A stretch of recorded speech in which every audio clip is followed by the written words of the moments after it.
My brother, 29, is sick at home with burnout. He's a perfectionist, has anxiety, has trouble dealing with stress.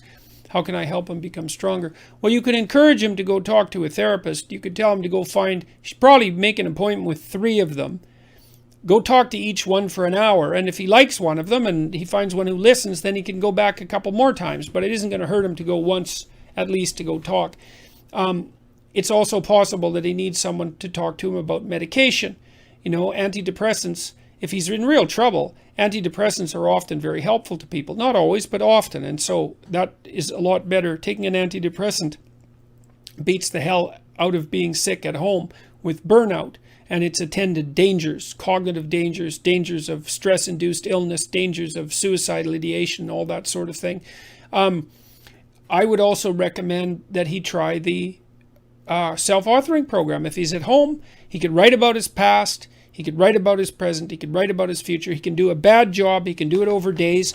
I think that, we have evidence that the program is extremely helpful to people, and there's evidence from other researchers that such programs really help. So that would be something that he could do while he's sitting at home, and it's not going to hurt him.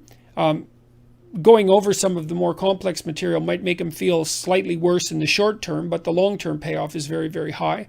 So that's what I would recommend. Encourage him to go talk to somebody. He needs to make a plan. He needs to come to terms with what's happened to him, and he needs to make a plan. And he might need to talk to somebody for a long time to figure out what the hell's going on. And we also don't want to rule out, neither does he, the possibility that there's something physical wrong. Because there's increasing evidence that the depressive disorders, and that would include anxiety, are a consequence of such conditions as generalized inflammation. And that's really worth looking into. So I think a lot of the things that we think are psychological have a more pronounced physical basis. So, yeah.